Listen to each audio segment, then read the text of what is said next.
What's happening, everybody? What is going on? What's going on, man? PD, I'll see you in the building, man. If you can do me a favor, man, if you're still in here, let me know if you can hear me. Let me know that the sound audio is good. I just want to make sure everything is sounding right, man. Appreciate everybody popping in here. I'm hitting you guys up on a Sunday morning. About to every home game, I come over here near Allegiant Stadium, come by to a local bar, grab a quick beer. Shout out to everybody that's already popping in here. Salute to y'all. Grab a kick beer. Obviously, you got to have a little bit of the 805 early in the morning, and then I walk on over to the tailgate and have a little bit of fun. So just want to jump on here and talk about this game a little bit. There's a ton of things I talked about yesterday as it relates to maxxcrosby, as it relates to Brock Bowers being shut down, Jeremy Chin being shut down as well.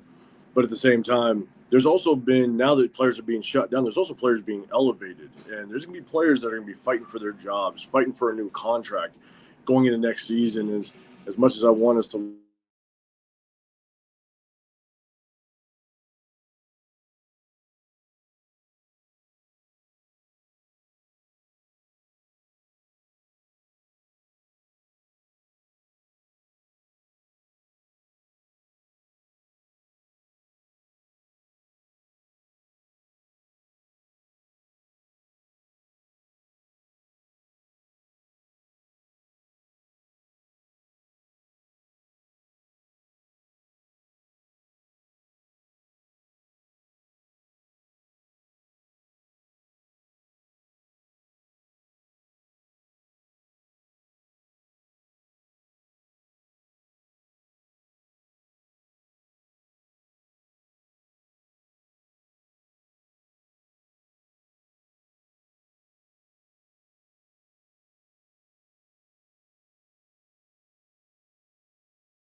Jordy. All right, I'm back. Let me know if you guys can see me. I just shut off the Wi-Fi. I'm going off of just cellular, so let's see if that works out. Um,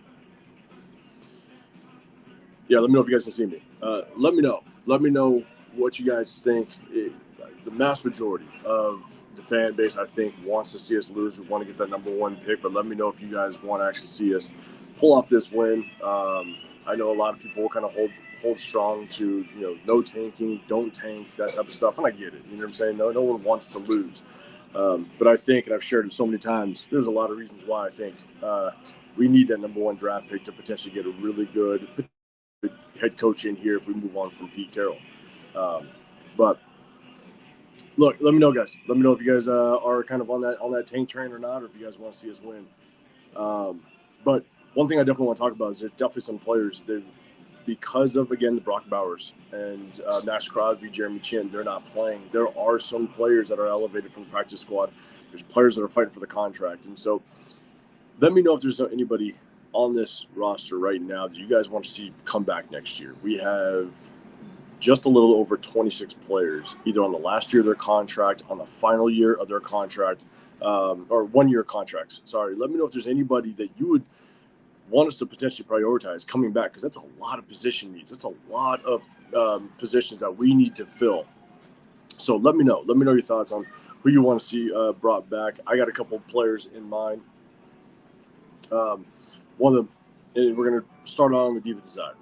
One player that I'm definitely going to be paying attention to this game and next. I've been paying attention to him all season, but Charles Snowden.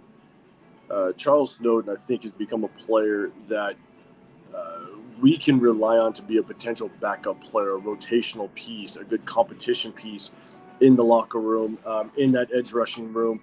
I also think at the end of the day, there's players that I think have kind of supported him. They want to see him do well. You know, you've heard maxxcrosby talk really good about the young kid.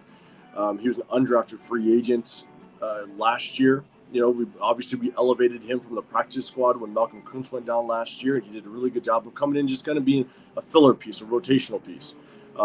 So let me know if Charles Snowden is a guy that you guys feel like we could potentially bring back. Let me know. And then I got a couple of the players I'm going to be paying attention to, because again, with so many players on the last year of their contract final or on 1 year contracts, we definitely got to prioritize some players and bring them back. So let me know if there's anybody that you think. The name I'm going to throw out there is Charles Snowden.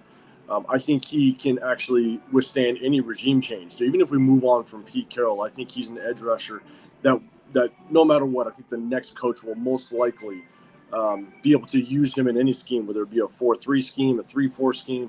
I think you could definitely use him. But shout out to everybody that's coming in here. Had some technical difficulties in the very beginning. I shut off the Wi-Fi. I'm using just cellular. So hopefully it's working. Hopefully the camera's working. Hopefully the audios are working. Let me know if anything glitches. But PDL, man, I see you in the building, man. First one in here. I appreciate you. Isaiah in the building as well. M85, what's going on, man? Appreciate you popping in here. That New York Wi-Fi attack, I know. You know, look, as long as, if they can ruin something, or not even ruin something, if they can just take advantage of something, man, come out here, and we're going to talk about this game. We're going to talk about this game, but New York, man, come on here, and we need to wake Jackson Dart up. We need to wake Jackson Dart up. He needs to have a great game, and we can hold on to that number 1 draft pick. That's what I want to see. What up, Jeff, man? I see you in here. Appreciate you. Appreciate you being a member. PDL, you're a member, guys. In about 2 hours, 10:30 Pacific time, I'm going to start walking over and doing a members only live at the tailgate. So if you guys want to be included in that, become a member. I do a sub only chat as well. So if you guys want to get included in the chat, we're going to talk about this game, talk about some players that I'm going to be focused on.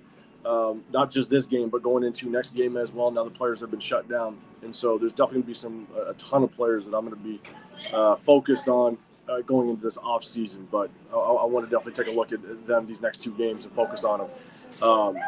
But at 10:30, I'm going to walk over. Again, it's going to be my first time going live at the tailgate, so hopefully it just works out. Hopefully it works out. I got a backup hotspot. I know a lot of people will be streaming and kind of their cameras going to be going, so I don't know how much interference would be going on, but I'm going to walk down J lot first, and then I'm going to go to B lot, and then we're going to go to the Modelo zone, and then I'm going to end it back up over at J lot. So tap in with that, man. Appreciate y'all rocking with me on this Sunday morning. But we're gonna talk about the game. Also, once I hit 5,500 subscribers, which I believe I'm about 10 away, I'm gonna do a giveaway. My 15th giveaway since starting the channel. So if you want to be included, hit that sub button. But I mentioned this on yesterday's live.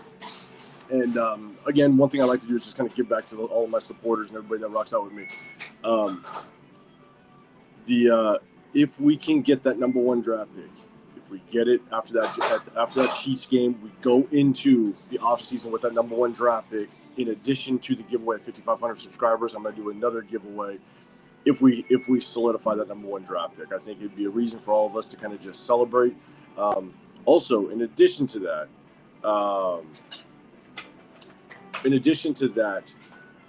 if you guys are going to the draft, shout out to everybody else that might be going to the draft. I think, Jeff, you mentioned you might be going to the draft. Myself, Severe, Chris, Protect the Shield. I think we're all going to try to link up and go to the draft. And man, if we have the number 1 draft pick, man, it's going to be wild. So we're going to try to go to the draft in Pittsburgh. So definitely tap in with that. That's going to be a good time. But also, we're going to be going live tonight in the Raider War Room to kind of hash it up about this game. So definitely tap into that as well. A lot going on. It's going to be a busy day. It's going to be fun, man. We're going to have a good time. Let's see. Geomex, what's going on, brother? Appreciate you popping in here. We're going to just chop it up about this game. We're going to talk about it. Just some, honestly, players that I'm looking forward to watching, and they're coming up from the practice squad. So we're gonna chop it up about that. Silver and Black Shield, what's going on, man? Appreciate you. I have a feeling we're beating the Giants, man. It's because, and I think we all know what the feeling is, right? It's because, man, we know how to kind of screw things up for ourselves. You know what I'm saying? I think that's where it's going to be tough. But shout out, cheers to everybody, man. Again, I'm going to walk over, just in a couple hours, walk over to the tailgate, go live, members only live. We're going to have a little bit of fun. Jason in the building as well. Is it going to be 0-0? Man, Jackson Dart last week, he threw for, I think it was like 33 yards or 37 yards, something crazy. And, our defense isn't great, but it's good enough. It's good enough to be able to kind of keep some guys in check. Obviously, we're not going to have maxxcrosby, so the pass rush is going to be pretty limited, to be honest. And so, but, Jackson Dart didn't look great the last couple of weeks. And so could we kind of keep him in check? Could it be could it be a repeat of the game a couple of years ago against Minnesota, if you guys remember that? Basically, it was 0-0 the entire game, and then Minnesota just wrapped off a field goal. I want to say it was a field goal kind of mid or late in the fourth quarter to kind of go up, and it sucked because I actually went to that game. I went to that Minnesota game. That was tough. But I'm a defensive guy. I played defense the majority of my life. I played running back for 8 years, but the majority of my life, and even after high school, I was mainly a defensive guy. And so I loved it. I loved the defensive battle. That was really fun to watch. But I know for the majority of the fan base, man, it's boring as all hell. But very easily, we could see ourselves with a 6-3 type of game. So I'm right there with you. It could very easily end in a tie as well, which would suck because a tie basically means no one moves. We still stay at number 2, I believe. Correct me if I'm wrong. But if it's a tie, nothing moves. We still stay at 2, which would suck. That's a loss for us. Shout out to everybody, man. PD.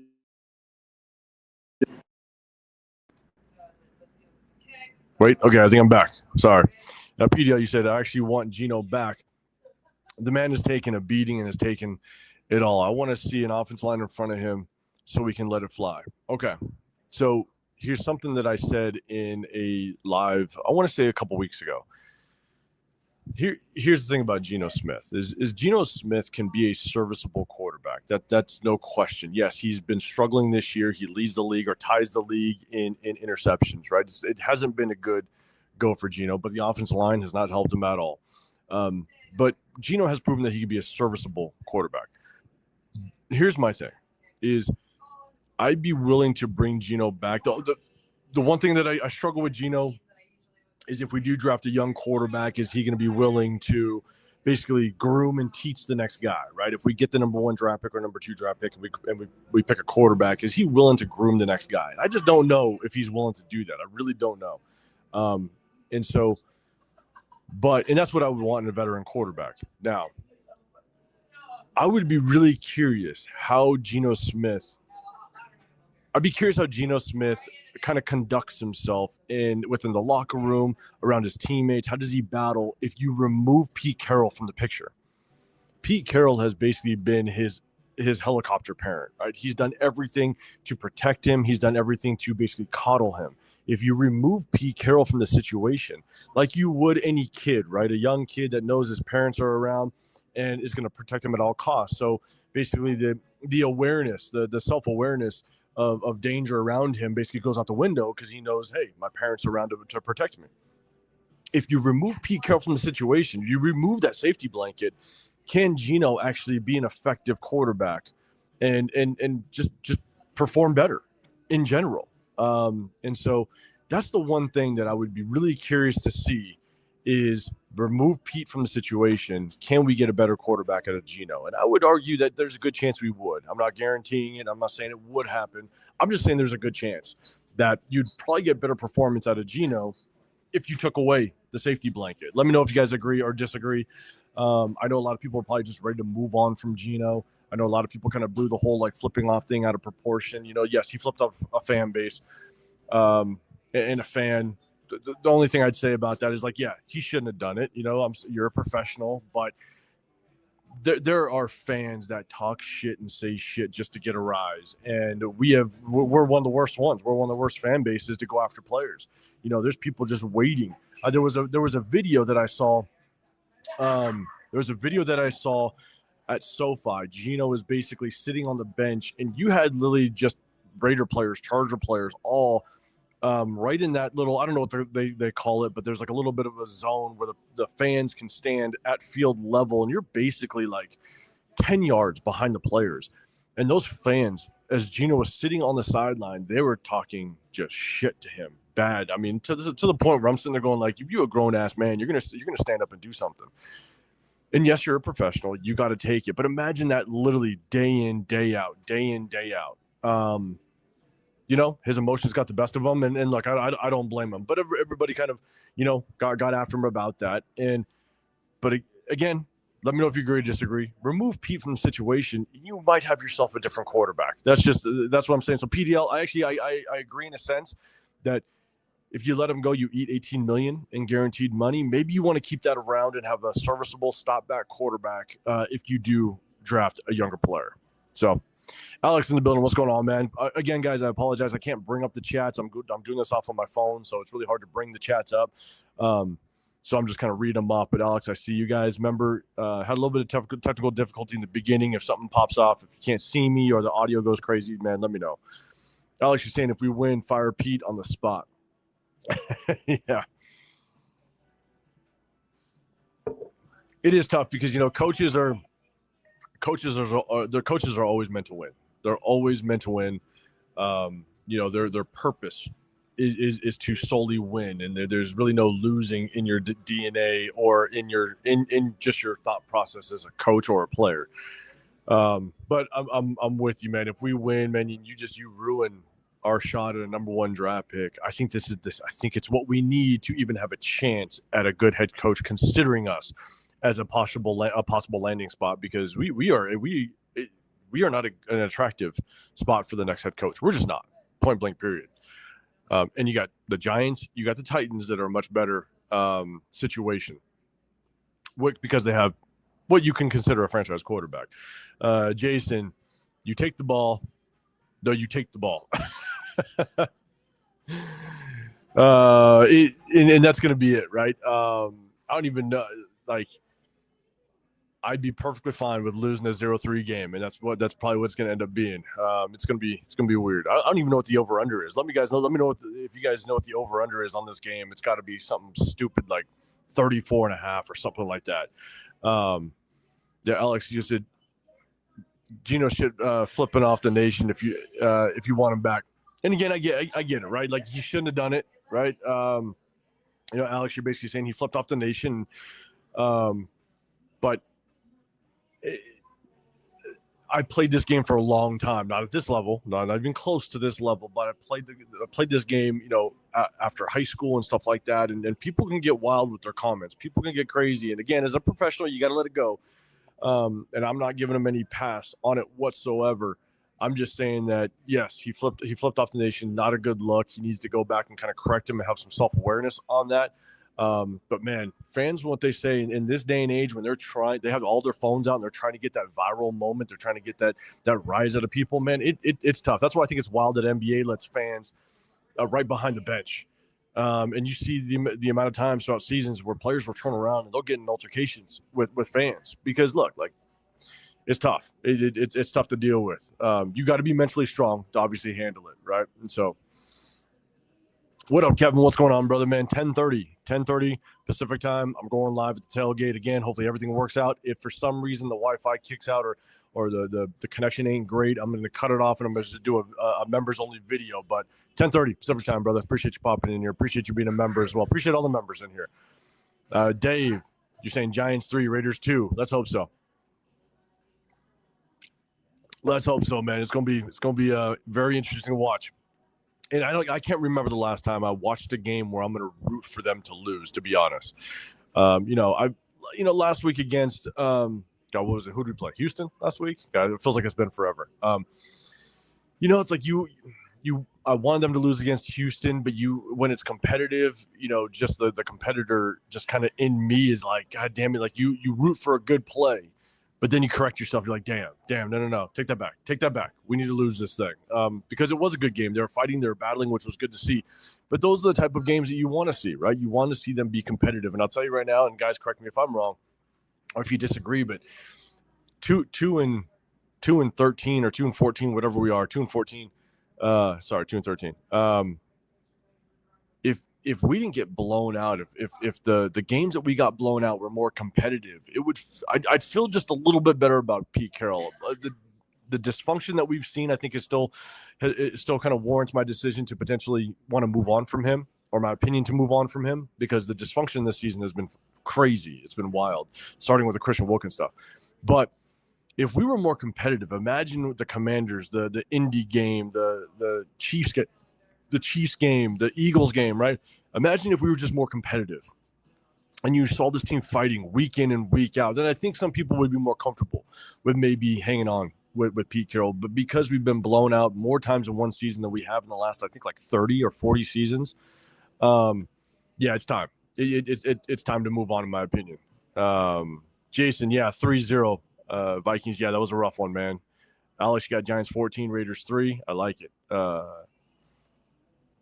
What up, Ginslinger? What's going on, brother? I saw your text, man, but because I'm doing it on my phone, I can't see it. I can't see the text, but as soon as I'm off of here, I'll check out the text, man. But I'm gonna be heading over to the tailgate, doing a live over there, having a good time, man. It's gonna be fun. But I'll definitely check out your text once I'm done here. Jeff, you got 0-0. We still lose, exactly, right? That's gonna be tough. Even a tie means we lose because nothing changes. I'm 100% with you. Gio Max, you said, I'm sorry, I've never been a fan of the draft. I much more enjoy the Raiders luring suckers in free agency. And I know I've heard a lot of people say, it doesn't matter, don't trade Max because we can't do anything with draft picks and stuff like that. And I'll be honest, I understand that our draft history hasn't been great, right? Like John Spytek, as much as he addressed certain positions, it wasn't the players that I would have picked, right? And it's still question marks as to how they're going to work out. I think we did fairly well last year. Obviously, JPJ, Brock Bowers, DJ Glaze has obviously regressed. Is that Brendan Carroll as a coach, or is he just having really a bad sophomore slump and really not developing right? That remains to be seen. And even in years prior to that, it's tough, right? We just haven't drafted the best. And I get that. But I think you can't, because it's a different regime, because it's a different front office. I think you kind of have to take the past and put it in the past. And we need to set ourselves up to possibly get the best head coaching candidate possible in here if we move on from Pete Carroll.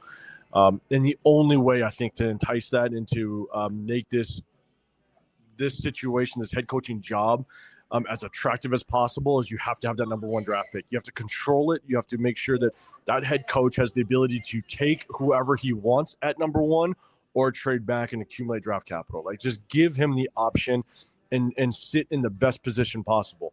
Because if we end up winning these next two games and we find ourselves picking number 7 or 8, I guarantee you that next head coach, that top head coaching candidate, they're most likely to go to the Titans or the Giants. It's really that simple.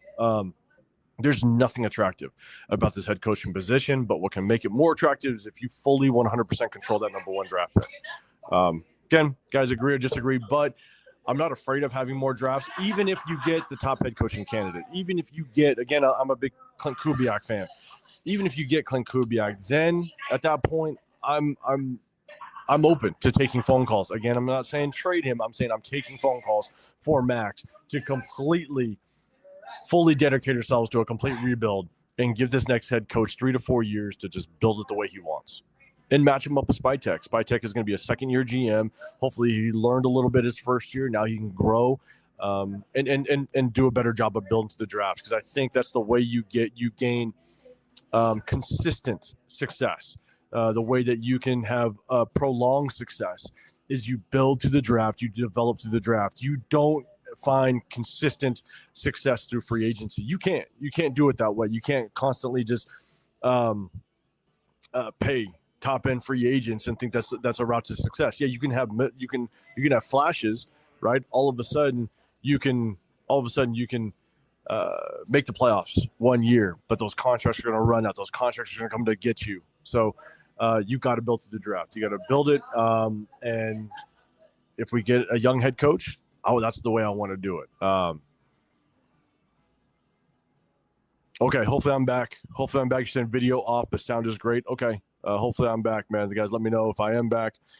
Alex, I don't want Geno nowhere near our future franchise quarterback. And so And Alex, I'm with you. The hard part is I just don't know if Geno Smith is going to be willing to teach and groom the next quarterback. So I don't think he has it in him. I still think he thinks he could be a starting quarterback for the next 4 years in this league. So that is one reason why I would not want to bring him back. One guy I've thrown out there is, and it's just of the players that are in free agency next season that will be free agents, is Marcus Mariota. I think he'd be a good 1 year bridge quarterback to come in, understand his role, and teach the next quarterback, and even help out Aiden O'Connell.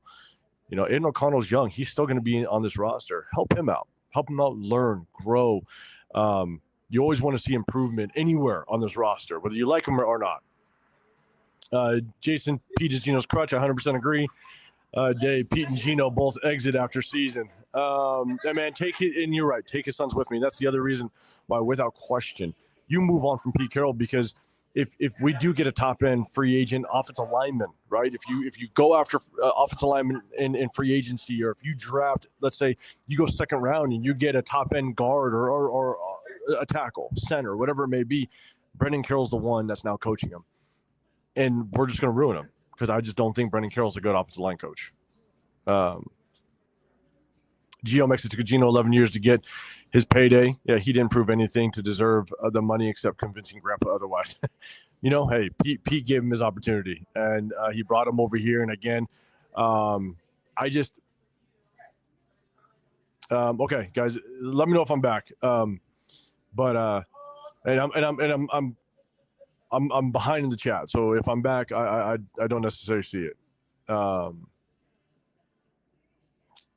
All right, let's see. PDL. The point is, we aren't winning much next year either. It's just facts. This talent level is low. Spytek said his philosophy. And I'm with you, right? For me, all the moves that I want to make in this offseason, moving on from Pete Carroll, stuff like that, all the moves that I want to make, let's get to 6 wins. Let's get to 6 wins. If we can get to 6 wins and show improvement and be competitive throughout every single game, I'm good with that. To me, that's improvement. That's how I want to kind of change this thing, is create improvement, and let's get to 6 wins. If we can get to 7, that'd be great the first year, right? Because if you can think of it this way, if you give a coach 3 full years, and every single year he improves his record by 3 or 4 wins, right? That first year, who cares? Maybe that first year he only wins 3 wins. All right, he only has 3 wins his first year. But then the next year he's got 6 or 7. The next year, then now he's at 10, right? So it doesn't happen overnight. Can it happen overnight? Of course it can. There's some teams that can definitely kind of turn things around. We saw it with the Commanders last year. Is it likely? No, but it can happen. But I think the slow turnaround can definitely happen. If you can improve your record every year by 3, maybe 4 wins, you find yourself in the playoffs by year 3, which is definitely what I want to see. Jason Marshall, what's going on, man? This game can break a record. Most air yards on punts. You are right. If anybody's going to get their money's worth this game, will most likely be punters. And here's a little bit of a side note. In my opinion, again, I've played this game for a very long time, coached it for a long time. I think the best job in the world, if you can do it. I actually have my younger brother has a buddy that's the punter for the Dallas Cowboys. I think he's still the punter for the Dallas Cowboys. Brian Anger. He went to this. We all went to school together, stuff like that. The punter is probably, without question, the best job in the entire world. I've said it for many years. Not only do you get paid millions of dollars at times, for a good one, all you have to do is keep a good average. If whenever you punt, the punt returner takes off, no one blames him for not making the tackle. So you don't have to get physical with it. You don't even have to make the tackle, as long as you can maintain a good average. The moment you have one bad punt, the moment that punt touches the ground, now everybody relies on the defense to make the stop. Everybody forgets about the bad punt the moment it hits the ground. The defense takes the field. Now they got to step up. You have access to the entire facility, all the weight rooms. You have all the physical therapy. You get the health care. You get meals 3 days a week. Our buddy Brian Anger that punts for the Dallas Cowboys, he basically said before he had a wife and kids, he didn't buy clothes for the first 8 years in the league because every time you go to the facility, you get brand new clothes. You have access to literally brand new shorts, T-shirts, sweats, anything you want, shoes. You have literally access to everything. So, little side note, I think the punter is literally the best job in the world. Ginslinger over under 41.5. Okay, so something's up. Unless they, God damn it, unless they just think, because I don't see how they can think the Giants are going to just move the ball on us consistently to be able to get a few touchdowns on the board, a couple touchdowns on the board. I just hope they don't think we're going to put some points on the board. 41.5, I think, is pretty damn high. But hey, Vegas is damn good. We all know that. Jason, we don't want to root for losing. We're just exhausted with losing. That's a very good way of putting it. I like it. MA, you're saying worst gets first. Let's fucking go. Yeah, I don't want to draft. I don't want to draft early next year. I want to improve. And I think that's the biggest thing, right? Is next year, if you want a quarterback, and I think this is where we have to make that run. We have to make that move, right? I want to see us get a young quarterback, or I'm sorry, a young offensive-minded head coach. If we get a young offensive-minded head coach and we give him his opportunity to get his quarterback, get his guy and start the process in hopes that you can get around to 6 wins. Because if you get to 6 wins, that means that you're picking, 6 wins, you're picking probably around like 12, 13, something like that. And so the likelihood of you being able to maybe get, a really top-end guy is going to be tough, right? But I don't want to draft early next year at all. Again, maybe around that 12, 13 mark would be fine with me. That means we've improved. Almond Glaze, what's going on, man? Giants 23-20. Hey, I'll take it. Hey, good competitive game. A little bit of scoring. My kids get candy. If you guys have been with me for a while, you guys know in order for me to kind of manipulate my kids to being Raider fans, my oldest is 20, but ever since a young kid, anytime the Raiders scored a touchdown, they'd get candy. Got a big-ass jar of candy in the pantry, and they get to go pick a piece of candy every time they score a touchdown. So at least my kids can get a little bit of candy. And my youngest is 9, so she still gets excited for candy. Raider man in the building, what's going on, man? Peeking to pull an AP and screw us on the way out by winning these last 2 games to ruin our chances at a quarterback in draft, man. I hope not. Jason, you're saying I didn't like Spytek's draft at all. Yeah, I'm with you. Again, he did a good job of maneuvering in the draft. He did a good job of addressing the positions. He just didn't pick the guys I wanted to. And that's tough. We'll see just kind of how it plays out. Jason, you're saying, was it Pete or Spytek? I think it was mostly Spytek, but the way that the dynamic works is for most front offices, the relationship between head coach and GM is like the head coach will basically tell you his scheme, the type of player that he wants. Obviously, we'll give his suggestions on the players that he likes, but at the same time, it's more about scheme. It's about the players that he wants. Obviously, like a good example, Pete Carroll in his cover 3, right? He wants long, lengthy corners, tall corners. So that's what Spytek was going to have to try to go after for Pete Carroll. Now, maybe Pete Carroll really liked Darian Porter. You never know. But typically the GM and the scouting team will be the guys that will basically kind of have the final say as to who they actually draft.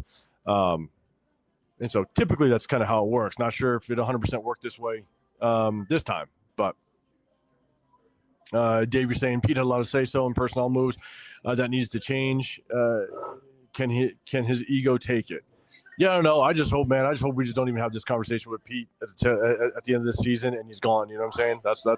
That's my take. Raider man, Gino's a shit attitude. Don't need him anywhere. Yeah, I'm 100% with you. I would just take Pete Carroll out of it, man. I wonder what he'd do.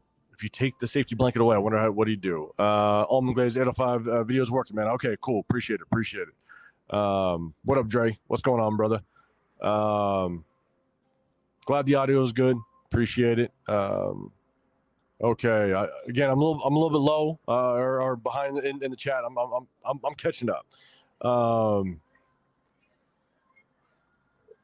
Dre, I'm talking to myself. Apparently, I'm just down here on the street at the bar talking to myself. I'm having fun though. Shout out to you guys, man. Raider man, another wasted year because Mark hired the Joe Biden of NFL coaches. Look, he did. I understood why he did it, but I also am a firm believer, and I've said this for a while now, that I think Pete Carroll was our last chance at a head coach. You guys got to remember, there was 5 head coaching vacancies last year outside of ours, and we interviewed some guys, and people refused interviews that we requested. So, I think Pete Carroll was our last chance at a head coach, and I think no one else wanted Pete Carroll. We were Pete Carroll's only. We were his last chance. I think Pete Carroll only interviewed with the Bears. I think that was it. And so he interviewed with the Bears, and then he came over here. I think we were it worked out because we had no other choices, and Pete Carroll had no other choices, and here we sit. And so I think it was a mistake. I understood. Just obviously with his history with Pete Carroll's just ability to be able to turn programs around, I think, the concept was right. The idea was right, but unfortunately it just didn't work out. Dave, this team is a rebuild. Need to start over with a new head coach and staff, GM and head coach work in tandem, not like it is now. Yeah, in the beginning, I think what was really tough is in the pressers with Pete and Spytek. It really looked like they were going to work together. I think they were going to try to work together, and I don't. It looked like what was tough is at some point, and I said this early in the season, maybe around week 1, week 2 on a live with Rundown and Jay, is it looked like Spytek was in full rebuild mode. If you look at the way that he brought in free agents, he went bargain shopping everywhere he went, whereas Pete Carroll brought in Geno Smith. He wanted to kind of win now. So I think in the very beginning, they kind of had 2 different mindsets. And I think it came to a head. I think it came to a head kind of midway through the season when you just saw our younger rookies really not developing and really no effort in really trying to develop them. Jack Besh wasn't getting very too many snaps. Obviously, Caleb Rogers wasn't getting any play, just concerning how bad our offensive line looked. So I just think it just didn't mesh well kind of as midway through the season, because I think that they're now on completely 2 different paths. Spytek, I think, is in a complete rebuild mode, whereas Pete Carroll he wants to win now, which is understandable. He's 147 years old, so that makes sense. Jeff, you're saying the Giants are favored by 2.5. All right. That's good because typically – which we never have home field advantage, but typically the home team gets about 2.5, 3 points right at the start. So for the Giants being favored by 2.5 with us at home, that's good. That's a good start, man. What up, Robert Pena? What's going on, man? Man, what's going on? Are you working at a secure location or something? Oh, I know video. Okay, my bad. I think it just keeps popping out. I think I'm down here at a local bar a couple blocks away. And so it just keeps popping out. I hope this doesn't happen when I'm over at the tailgate again, doing a members only live. And so I'll be at the tailgate. I'll be walking the tailgate. So if you guys want to get included in that, become a member. I'm going to be going live at about 10:30 Pacific time. And I'm going to walk down J lot. I'm going to go B lot. And I'm also going to go down to the Modelo zone, walk around there, and I'll finish it back up over at J lot. So, that's what I'm going to do. Again, just something I could do for the members. Also, if you are a member, then we do film breakdown every single Wednesday on all the games. But in the off season, we're going to do breakdown of all the of some of the college prospects as well as the free agents that are coming up. And if you're a member, you can throw out suggestions, people that you want to see. And again, depending on how many suggestions get thrown out there, I'm going to do my best to try to get through as many as possible. It's going to be a very time-consuming and tasking thing to go through these the player prospects, because the one way that I do it, I said this yesterday in the live, if any of y'all missed it, the way that I'm going to kind of showcase the film breakdown is I'm going to do it like I normally evaluate players. I'm going to try to take a look at as much film as I can get access to, but I'm going to try to evaluate at least 7 games. A couple games in the beginning of their season, probably 3 or 4 games at the tail end of their season to kind of see how they improved, any deficiencies or any weaknesses that I saw early in the season. Did they improve on later in the season? And I'm going to clip that up and I'm going to showcase it to you guys. So it could easily take me probably for one prospect. I could say, just to kind of give you a little bit of an insight on when we break down game film, it probably takes me around, I'd say, anywhere between 6 to 7 hours to break down one just game film, our own game film. So, for example, last week, Houston, we did our film breakdown against Houston on Wednesday. It takes me around almost 7 hours to kind of break down that whole game film the way that I watch it. I watch every single play. I watch it multiple times. I rewind constantly. So I'm going to have to go through 7 games of one prospect. And that's kind of how I want to do it. If I'm going to do it, I'm going to do it right. And that's just kind of how I do things. And so just kind of give you just a little bit of insight as to how I'm going to do that. So, but if you remember, you can definitely throw out suggestions if you got them. Let's see. All right, hold on. Let me make sure I can get to all this. You're saying, tell it if I would take the camera lens off the camera. I know. It just shuts off on me at times, man. I can see me though. I can see myself on the phone. So, Geomax Raidershed. Let's see. Let me check something out really quick. Okay. Geomax, you say Petecarroll, bring in Robert Saleh as DC and assistant head coach. He was on the Seahawks coach in 2013.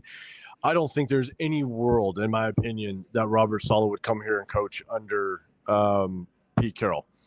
And I only say that because he's over there with Shanahan. I mean, he's comfortable. He's going back to where he was for a few years.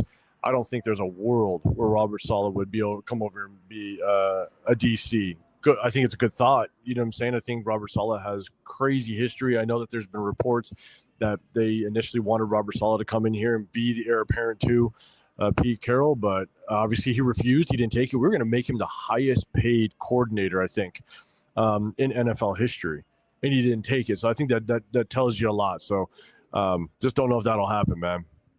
But Robert Saleh is definitely on the list of my list of head coaches. I like Brian Flores, and then I like Robert Saleh, but I'd be okay with both. I'd lean offensive-minded head coach first, but Robert Saleh wouldn't be a bad head coaching option. Again, I would like him.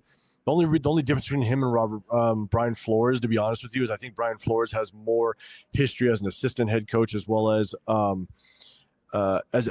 head coaching experience. And at the same time, I like former head coaches that are farther removed from their position so they have time to learn from the mistakes that they made in their previous. So Brian Flores, he's been far removed from his stint in Miami, whereas Robert Saleh was he was the Jets head coach just a couple years ago. So that's the only reason why I lean Robert Flores or Brian Flores over Robert Saleh.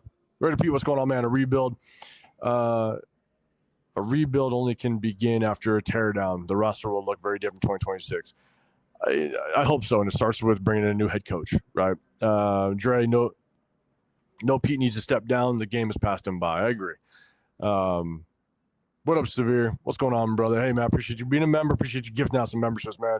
I appreciate you. Appreciate you tapping in here. I'm gonna try to go live at the tailgate, man. It's gonna be wild out there. I think all the booster clubs, hopefully Chris taps in because, all the super fans are going to be out. We all know how Chris loves super fans. And they're going to be out because I think TNBC, the nation's booster club, they're doing a massive get-together at J-Lot today. So it's going to be interesting. But, man, Severe, I appreciate you, brother. We're going to tap in tonight, 6:30. Guys in the Raider War Room, all of us are going to be we're going to be going live, myself, Severe, and Chris. We're going to go live and chop it up about this game. Hopefully we're celebrating our number one pick. Dave, you think Pete would actually revamp this coaching? Oh, well, let me go back. Let's see. Dave, you're saying you think Pete could actually revamp his coaches and fire his son? No, I don't think he will. That's just my opinion. I really don't think that he would fire his sons.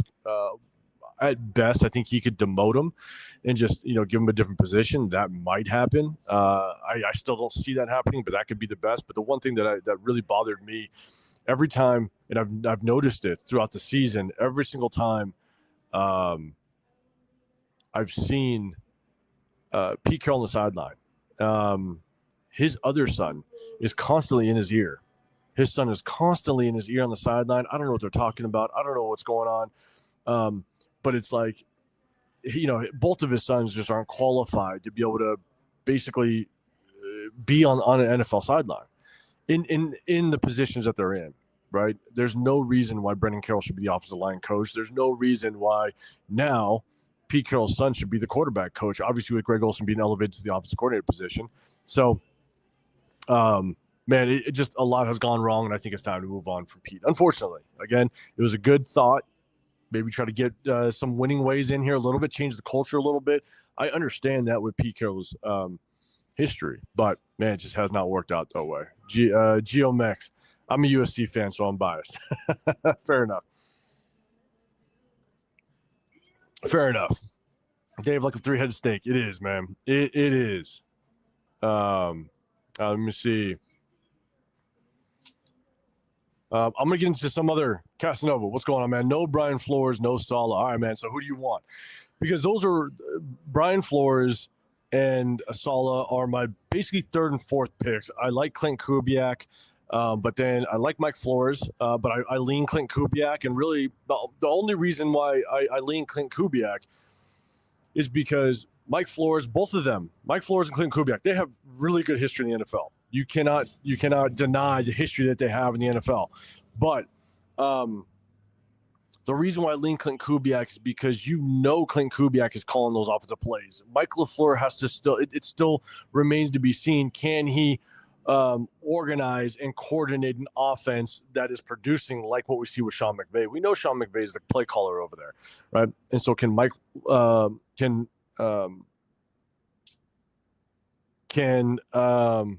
Mike LaFleur, sorry, I blanked on his name for a second. Can Mike LaFleur replicate that? That's the only question mark I have. And I'm not saying he can't. I'm just saying, can he? And so, but I see what Clint Kubiak's doing over there. And Clint Kubiak is making JCN, Jackson Smith-Njigba, look like a number one receiver. And he's allowing Sam Darnold to continue to be a good quarterback in the league. And so, with both of their history in the NFL and the amount of experience they have coaching in the NFL dating back to 2023 and 2012, those two guys I would definitely take my first shot at an offensive-minded head coach. But again, I lean Clint Kubiak for the reasons that I just mentioned. But yeah, Casanova, let me know who would you like? Nah, man, I think Brian Flores is more likely to want to go to the Shield than others. Man, he'll bring that mentality for sure. He will bring that mentality for sure. I'm 100% with you, man. It'd be, I wouldn't be mad at it. I definitely want to lean offensive, because the reason why I lean offensive is because you see kind of what's going on with Dan Campbell, right? If you want to build, it takes the Andy Reid example. It takes really the Sean McVay example. When you can match up an offensive-minded head coach with a quarterback, man, you could have a deadly offense, for the next 10 years, if it all works out, if it pans out right. So that's what I want. The worst thing you can do for a quarterback is constantly switch up the coordinator, because the coordinator is going to bring in their own style. They might switch up their personnel because they want to bring in different type of players, and then you ruin the chemistry that you have on that offense. And so you have to kind of rebuild that. And is the quarterback able to digest it? Be able to kind of take that offensive scheme and mindset and apply it to the field on a consistent basis? That's really hard to do a lot of times when you have a complete offensive coordinator change. It could take sometimes upwards of an entire season to fully grasp that offense. Typically it takes around like 8, maybe 9 weeks to get a good handle of it. But you can't learn it overnight. So switching up offensive coordinators is really tough. So I definitely lean offensive-minded. But, again, I wouldn't mind Brian Flores. Kevin Larker, man, you're saying my wish today is to lose and have Pete's after game be his retirement announcement. I'm with you. That would be a whole nother reason to celebrate. GeoMex, that's how bad the state of the franchise is. Nobody has a clear idea on what can fix this mess. It's going to take a very long time before this team wins more than 8 games. I hope not, man. Again, I think it starts a process of just bringing a new head coach. Again, I'm not saying that's the fix. It's always a risk bringing in a young, new head coach that's never done it before. It's always a risk.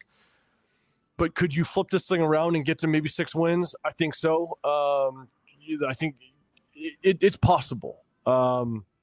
If you make the right moves, man, and that's the hard part is like you see other organizations do it. It's not easy. It doesn't happen often, but it can be done.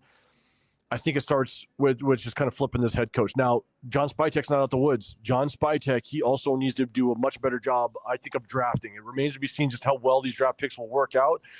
But I think Spytek just has to do a better job of drafting. I think he needs to do a better job of evaluating talent because obviously Deontay Thornton is really struggling. Jack Bech hasn't had the best opportunity, but when he has had the opportunity, I've said this now for weeks when we break down game film, I think he does a better job in zone, but I think man-to-man coverage, I think he's going to get eaten up all day long unless he improves. Can he improve? Of course he can. But as what we see today, I think he just struggles in getting separation in man-to-man coverage. And so, we'll kind of see how that plays out. But those are two crucial areas that we needed improvement on. And you let Jacoby Myers go, so you better hope that Jack Bech is going to be that replacement. And right now, it doesn't seem like that's the case. So he just needs to do a better job of bringing in free agents. Alice Capel was a wild one. You knew Alice Capel was his guy because he had him in Tampa Bay. So he needs to do a better job. John Spytek has to improve because you have to build through the draft. And I want to see him definitely improve on that.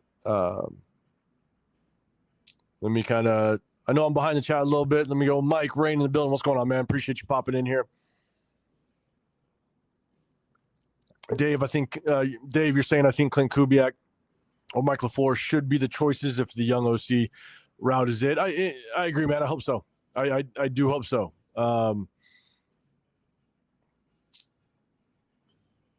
Let's see. Let me go back. I just want to kind of get to Chewy, man. What's going on, brother? Appreciate you popping in here. Again, I'm going to be going over. It's 9:23 Pacific time right now. I'm probably going to start heading over there just after 10 o'clock. I'm going to finish up this beer. If you guys can still see me, I'm going to finish up this beer. Then I'm going to head on over. I might get one more beer before I head over to the tailgate. But I'm going to head on over there and go live. Members only live. Go live over there, and you guys can check out firsthand that tailgate. For some of y'all that can't, again, trying to figure out ways to kind of show some love to the members and stuff like that. And I know a lot of people can't make it over here. I know a lot of people live, you don't live local, or some of you live all the way across the country. And I thought, man, luckily enough, I'm here in the Vegas area. I go to every home game tailgate. Maybe it's something I could do. So I'll probably go live for about an hour over there. Hopefully you guys enjoy it. Hopefully the Wi-Fi, everything works out. If it doesn't, if the connection is rough, then I'll just stop it. I'll do a video and drop a members only video so you guys can check it out. But yeah, what up, Chewy? What's going on, man? Dave, you're saying former McVay OC, Kevin O'Connell, Vikings, Matt LaFleur, Packers, Zach Taylor, Bengals, and Liam Cohen, Jaguars. Man, the McVay tree is wild, and I'm with you. That's why Mike LaFleur, without question, is on that list. Mike LaFleur he was under McVay, but he also coached under Shanahan. Clint Kubiak coached under Shanahan. So the trees are I'm with you. But I only lean Clint Kubiak because they both have the same amount of history in the NFL, which is something that I look at. That's why with Joe Brady, I really don't have Joe Brady on my list right now. And it's only because he has very limited experience in the NFL. I think he only has around 4 years of total coaching experience in the NFL, maybe 5. He doesn't have a lot. I think we need somebody that knows and understands the ins and outs of the National Football League, and has been in the coaching world in the NFL in some capacity for a long time to really turn this thing around. I don't need a first-year head coach that doesn't have a lot of experience in the NFL. That's why I do not want a college coach. I don't want to put the hands of this franchise in the hands of a college coach that has been in just dire need of an absolute change and improvement for the last 20 plus years. You know what I'm saying? So that's all I'm saying. Casanova, why not get DC, Chris Shula, and bring Mike LaFleur with them as OC? Because I just don't think anybody. It's going to be hard enough for us to get an actual head coach. right? This is not the most enticing place to coach at. Like, this is not a good spot. There's nothing really going for you unless we have the number 1 draft pick. Our quarterback room is not very good. You need a full roster rebuild. You don't even have a home. You don't even have a fan base here, right? Every head coach is going to know you're not going to have home field advantage. And so, what free agents are going to want to come here, knowing that they've seen what it's like playing a home game here. You're going to get booed every time you take the field. And so, yeah, they might come here just for money. But if you have 4 or 5 other teams vying for your services and they want to bring you into their organization because you're a top tier free agent, we might not be on the top of their list. And so, with bringing over Chris Shula, I don't want to bring over Chris Shula because I lean more towards offensive minded, but I think Brian Flores as well as Robert Saleh, just their history and experience in the NFL, I would take them in a heartbeat if we didn't go offensive minded. But then Mike LaFleur, he'll stick over there because if his name is in the hat for a potential head coaching candidate, but he doesn't get a job this year, he'll stick with McVay, stay under that tree, tie his name to McVay as much as possible, and then get a head coaching job elsewhere. I don't know why he'd come over here knowing that there's a good chance you're not going to have anything to work with. You come over here as an OC one time, and maybe you're thinking, well, if you bring Chris Shula, he won't have a chance at a head coach. He wouldn't chance coming over here, being the OC, knowing you're either working with a rookie quarterback or you're working with Geno Smith that is not a top-tier quarterback, and you could potentially ruin your chances of a head coaching position. I just don't think he would entertain this at all as an OC, in my opinion. Dominic, what's going on, brother? Raider Pete, teams like Green Bay keep their head coaches, pipe dreams of young coaches, 30-year-old head coach or 80-year-old head coach, no line. Yeah, not, I know. JD's Raiders, what's going on, man? Appreciate you. But yeah, I just don't. I don't see Mike LaFleur coming over here as an offensive coordinator. Yes, it would technically be an upgrade. It would be an upgrade because he's just, I think he's the passing, or I mean, it's an upgrade because he would be the actual play caller, if that makes sense. He'd be the actual play caller over here, whereas Sean McVay is the play caller over the Rams organization, even though he is quote unquote the offensive coordinator over there. Sean McVay is calling the plays, but I don't see a world where Mike LaFleur comes over here and risk his name and potentially a head coaching position if we just look like absolute crap over here. Stay with Sean McVay, and he'll without question have a head coaching job somewhere. So I just don't see that happening, in my opinion. Casanova, you're saying Bears are the blueprint for success. Get your coach. They fixed the O-line in one off season. Man, it's not a bad idea. You know what I'm saying? Like that's why if you get a Clint Kubiak, you bring him in here and he gets his quarterback. I've said this for a while now. You can sit the quarterback for an entire season, build this offseason, the offensive line, free agency, draft, and then you have next offseason. Bring in a veteran quarterback. If you stick with Geno Smith, you stick with Geno Smith, whatever it may be, but bring in a veteran quarterback. Make sure there's a veteran that could be someone that will teach the younger quarterback. And then take next offseason, build the offensive line, build the foundation, and now start him in his second year. And you got yourself, hopefully, if you do it right, a solid offensive line. So it can't happen without question. JD's definitely fix the O-line. Honestly, I think we are a guard and a good O-line coach away from having a good O-line play. Yes, definitely a good O-line coach is the key. That's why obviously Pete Carroll needs to be gone. Brennan Carroll needs to be gone. But the biggest question mark I have is just how much can this offensive line improve with the players that looked good last year, right? Got to see what type of offensive scheme we're going to run. Is it going to be more power run scheme, zone run scheme? I definitely want to understand that side first. But, I think a lot of the regression of the offensive line was due to coaching. And so can DJ Glaze get back to his 2024 play like he did at the last 5-6 games of 2024 season? Can he get back to that? Can Jordan Meredith get back to his play in 2024? Can JPJ look like he was in 2024? We just don't know. We don't know. I think they can, because I think it was a lot to do with coaching. But remains to be seen. And that's why it's time to move on from Pete. Raider Pete, you're saying Salah is a backstabber. Another Todd Bowles or Kingsbury or Sarkisian.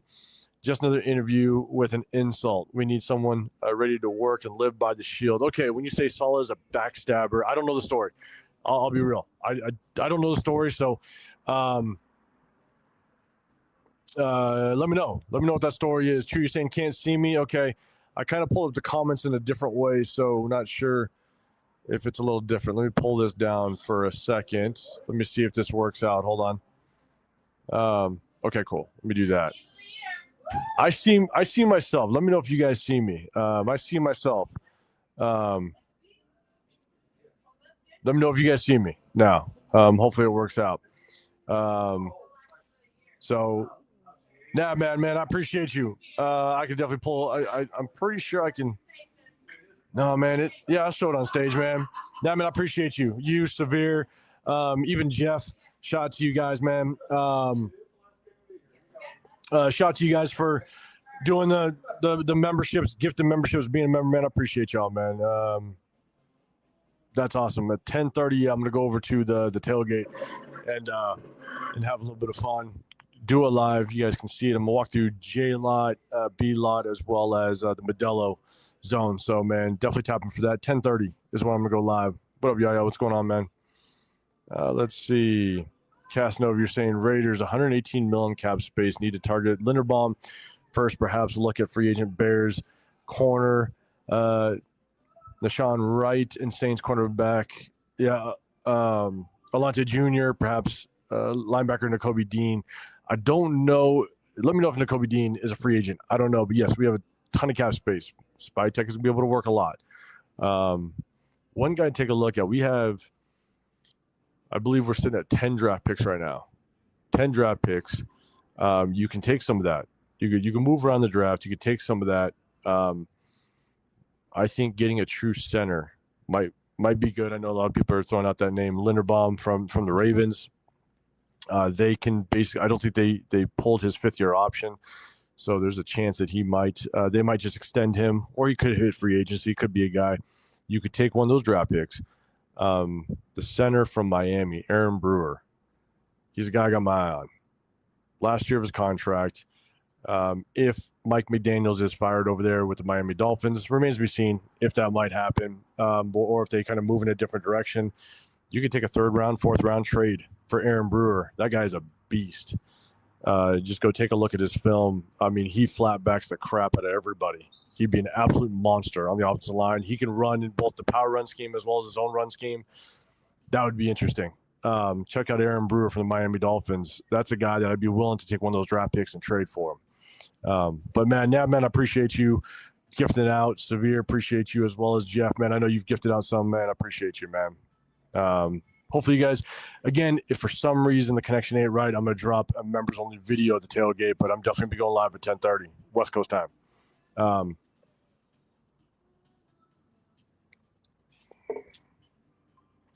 Let's see. Let me go. Raider Pete, let's see. Do not waste a round 1 pick on an offensive lineman. Pay out proven players in free agency and trade. Draft for depth only. Here's my thing. I hate overpaying for players, but I'll tell you right now, the one position group that I would overpay is with offensive line. I'll overpay the crap offensive line at this point. Get the best player in here. But I also think that it goes to also having to move on from Pete Carroll, because one of the reasons, one of many, but one of the reasons why I think it's time to move on from Pete Carroll is because if you want to bring in a top tier free agent, they're going to be a top tier free agent. They're going to have 3, 4, maybe even 5 teams that want to go after them. And so those top tier free agents are going to want security. They're going to want a 3 to 4 year contract. And if Pete Carroll's not going to be here for 3 to 4 years, we know he's not going to be here for 3 to 4 years. Why would they come here knowing that the stability isn't here, that the regime change might happen? And what happens if they're not part of that regime change? What happens if they don't fit the next coach's or coordinator scheme, then you can move on from them. And now they're going to basically have to go through a relocation again. So I think that's another reason why got to move on from Pete Carroll if you want to bring in a top tier free agent, because they want stability. They want a 3 to 4 year contract. Could you just, overpay them? Of course you can, right? Maybe their motivation is purely money. And if that's the case, then, then maybe they'll come here. But I think that it's going to be difficult to get top tier free agents over here with Pete Carroll in the building. Again, just my opinion.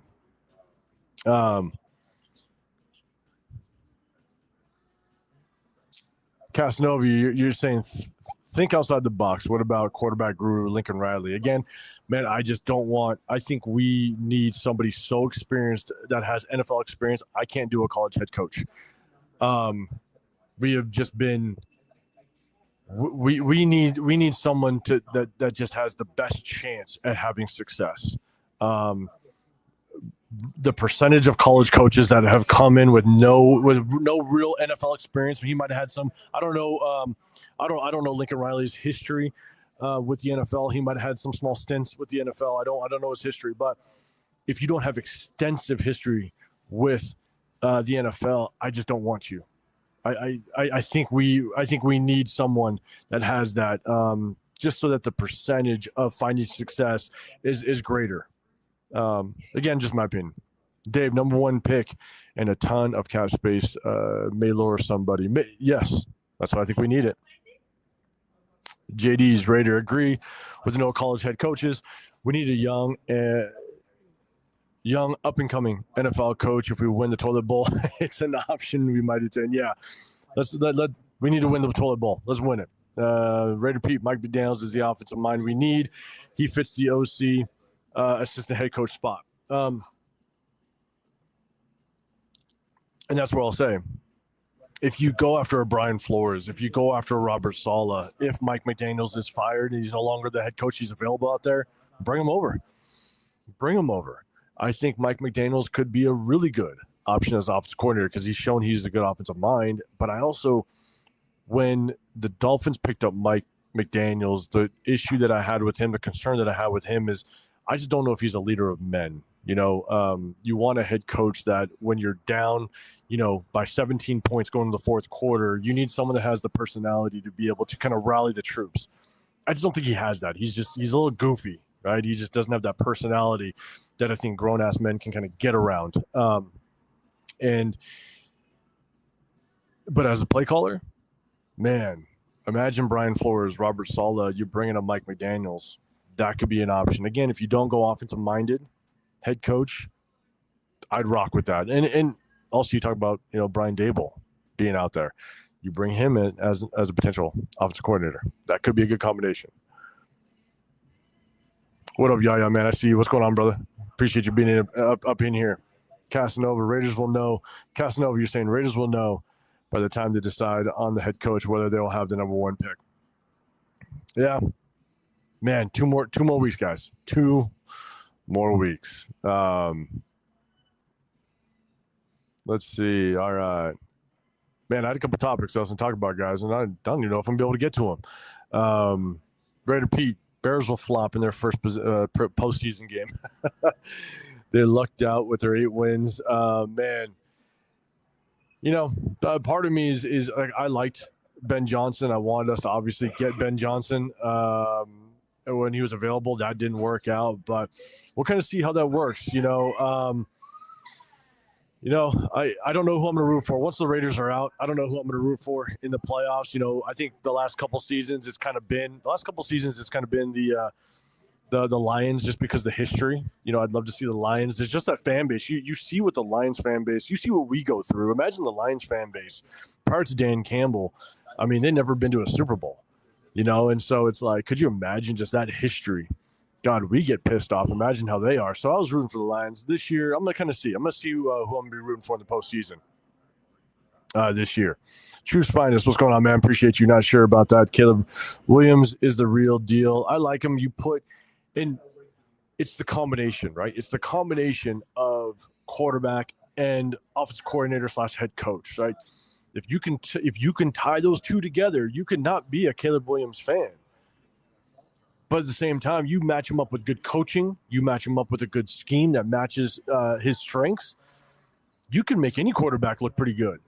You know what I'm saying? And so there's so much that has to go well for a quarterback to find success. There's so much. You got to give him weapons. You got to give him a good offensive-minded coach. The scheme's got to be right. There's so much that has to go right for a quarterback to find success, and I think that they've matched it up pretty good. We'll see. Yeah. O-line is that far behind. We're behind, but man, hopefully we can kind of turn this thing around. You know, imagine if we just get one good offensive line free agent pickup and we pick up another good offensive lineman in the draft. You have a chance at possibly turning this thing around, but we'll see. Casanova, get Linderbaum free agency, still like him. JPJ at guard, perhaps Caleb Rogers. Other guard or draft the Penn State. Yeah, so you got the Penn State guy. We're definitely going to do a film breakdown of the Penn State guy. Also, the guard over at Oregon. We're definitely going to break that guy down as well in the offseason, man. JD's Raiders.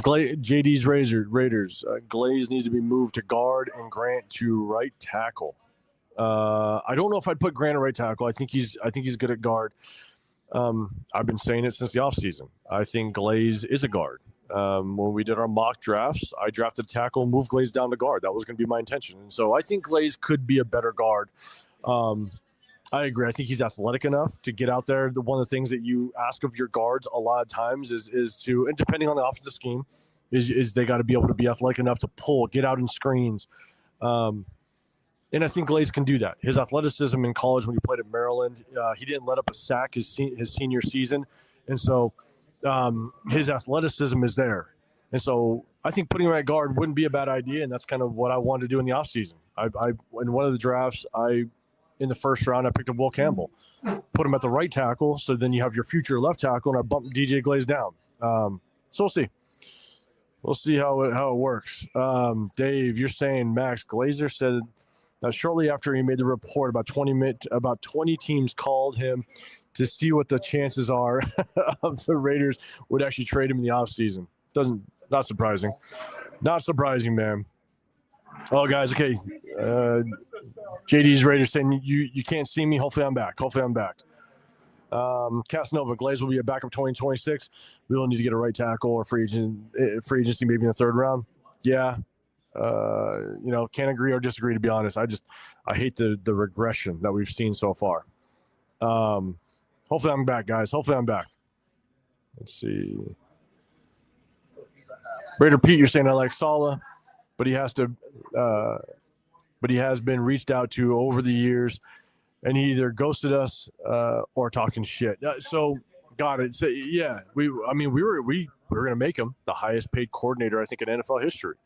And he was like, no, I'm out. I'm passing up on you. What up, Marcus Banks? I see you, man. Appreciate you popping up in here. Not sure how far behind I am. Jen Slinger. All right, if we're playing hide and seek, you win. I'm going to try right now. I'm on. So I have, if I'm not back, but if you guys can't see me, I have a hotspot that I'm going to try to go off of as well. So I got a hotspot. I'm going to try multiple ways to make sure I can get the live going and we're good. Even if I just find a good spot that I get connection and I'm right, I might hang out there for a little bit and just kind of get as much view of the tailgate as possible. Geomex, I think it's the location. This happens a lot at this location where I'm at, to be honest. Geomex, you're saying if Mendoza is a guarantee, he alone will attract free agents to protect him and veteran receivers. That's the hard part. No rookie quarterback is guaranteed. Mendoza won the Heisman, right? Here's the tough part is go look back at all the Heisman quarterbacks in the last 20 years, last 25 years. I think two of them have made playoff, or two of them have made a Super Bowl. I think the last 19 Heisman winning quarterbacks, two of them have made the Super Bowl. I think it's Cam. And it's Joe Burrow. So I think those are the only two Heisman winning quarterbacks that have made it to a Super Bowl. Two in the last, I think, 19 in the last 25 years. So I think anything's guaranteed. So you definitely got to do your homework. You got to really understand who you're picking, because if you pick a quarterback at number one, like Genty, right? I have high expectations of Genty. I want Genty to basically be one of the best running backs in Raiders history when you pick him at number 6. If you pick a quarterback at number 1, you better have the hopes that he's taking you to a Super Bowl. He is taking you to a Super Bowl, and he's winning you a Super Bowl. That would be my expectation. JD's Raiders, Brendan Carroll's the number one reason we need to move on from Pete. We can't afford Brendan wasting our O-line talent. I've said that for I'm with you. I've said that for months now. Just seeing the regression of this offensive line. I'm with you, without question. Casanova Riley would be a good QB guru for Mendoza. So if you bring him just as a quarterback coach, yeah, I just don't see that happening. I don't see him taking that position. But, yeah, if you bring him just as a quarterback coach, maybe offensive – no, not even offensive coordinator. I want to go young offensive-minded head coach. But, yeah, if you bring up any NFL job is a upgrade from the college ranks, right? So if you bring him as a quarterback coach and he wants to work his way up through the system, by all means, come on over. I'm with it. Casanova, Brian Flores, just like Vic Fangio, Chiefs DC, Spags are not head coach material.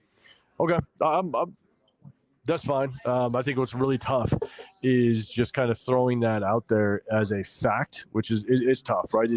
Brian Flores looked like he was doing well with the Miami Dolphins. I think he just had the disagreement with the owner. The owner wanted to go in a different direction. Obviously, the reports coming out that the owner wanted him to tank. All that came out. But Brian Flores, I think his last season, he won his last 7 out of 8 games or something crazy. I think Brian Flores showed that he could do it.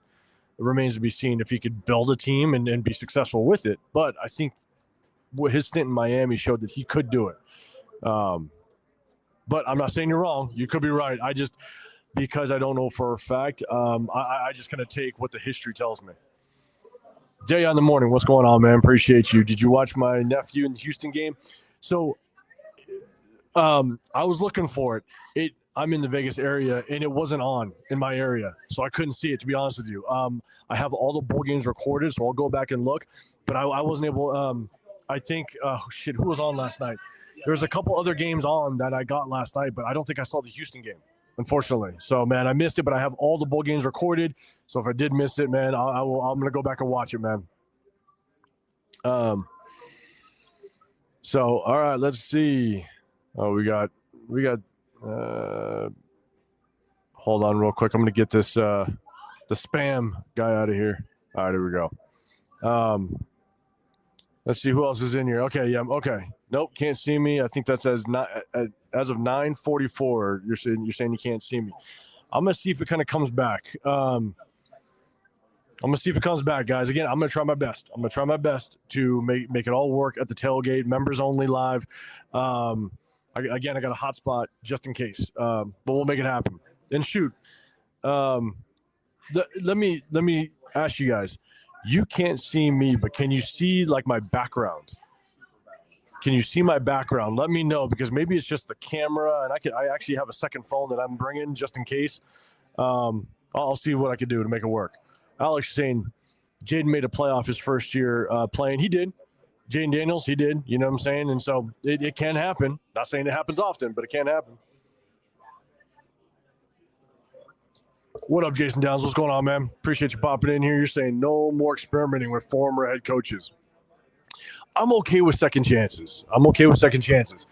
But again, I look at it as I want that second chance when you've been far removed from your first chance, right? I want you to be able to learn from your mistakes. I'm okay with bringing in another guy or giving them a second chance, but I want them to have enough history away from that head coaching experience to learn from your mistakes. So if we could not get that number one guy, if we could not get that top, head coaching candidate, again, I like Clint Kubiak. A lot of people like Mike LaFleur. I'd be okay with that. But if we can't get that offensive mind, I'm okay with going with a Brian Flores or a Robert Saleh. I've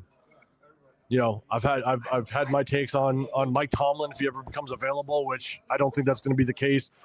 And I can't do a Gruden over again, for so many reasons. Casanova, you're saying Raiders have to draft Mendoza. There's no reason to believe 2027 there will be a better quarterback. Garrett Nussmeier, Sellers, Penn State. You're wrapping off the quarterbacks. If we get an offensive minded head coach, I want him to go get his quarterback. If he likes one, I say go get one. I'm with you, because if you get a quarterback this year, then you really won't find too much success probably by year 3, right? So we're still, even if you get a quarterback this year, if you do it properly, you sit him for a season, he starts year 2, which is still going to be a learning, growing year, and then hopefully by year 3 is when he really starts to take off. You draft a quarterback next year, we're still a few seasons away of really finding a competitive season. So I'm with you, but it's all determines, in my opinion, as to whether or not we get an offensive-minded head coach. If we stick with Pete Carroll, man, I don't want to get a quarterback if we stick with Pete Carroll. Only reason why is because if Pete Carroll is fired after the 2026 season and you move on from him, what happens if that next head coach doesn't like the quarterback, or he doesn't even consider coming here because he doesn't like the quarterback? Or if he does take this job and he doesn't like the quarterback, does he trade him away and all of a sudden it possibly is a waste of a first-round draft pick? You just don't know how that dynamic would work. If we hang on to Pete Carroll, I'd love to see us trade back, and I want us to attack a position of need that can withstand a regime change, a number 1 receiver, a right tackle. If we trade back far enough, which I don't want to, but if we do, then you get the top guard in the draft. You can get, depending on what's going on with maxxcrosby, you can get an edge rusher, like number 1 receiver, edge rusher, offensive tackle. Those positions can withstand a regime change.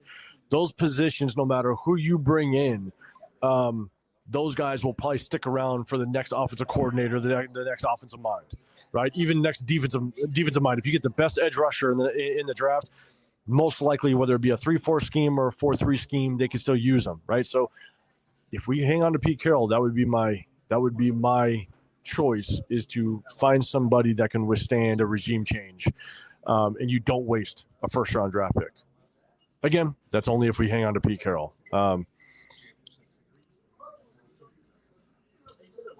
Casanova, Flores last year in Miami was all about tanking. It was, but the thing was, but he didn't want to. You know what I'm saying? So Casanova, you're saying, Flores last year in Miami was all about tanking, and he didn't want to.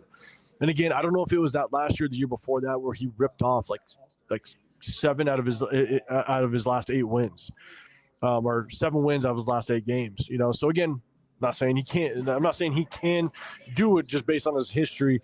I think he's got very good experience to come in here, learn from the mistakes in Miami, and potentially come over here. But we all know he's a damn good defensive mind. And not all coordinators can be head coaches. I agree. I'm fully with you. But if we couldn't get an offensive mind head coach, that's what I'd rock with. Jason Downs, maybe as a coordinator, you got to remind your head coaches, get jobs because they are great coordinators. Head coaches get fired because I'm trying to read it on my phone. They can't head coach. Yes. I 100% agree. 100% agree.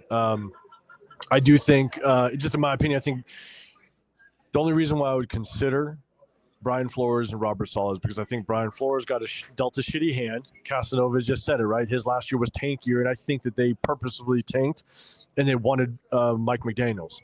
And so I think that Brian Flores kind of got a shitty hand. Robert Saleh, he went and coached for the Jets, man. Anybody that coaches for the Jets, it's a rough go. It's a little like coming in and coaching for the Raiders. It's a rough go. So in my opinion, I think Robert Saleh really didn't get a fair shake over with the Jets. Yes, he brought in Aaron Rodgers. Yes, he brought in all that stuff. It was kind of his doing, but learn from your mistakes. But also the Jets organization is bad. So I don't put 100% of that on him. Okay, let's do this. The last comment I'm looking at is 9:50. That was 5 minutes ago. Okay, my bad. The background's a big black box. Okay, I'm gonna try to figure this thing out, guys. Let's do this. Appreciate everybody that's rocking. Let's see. I want to make sure if I missed anybody.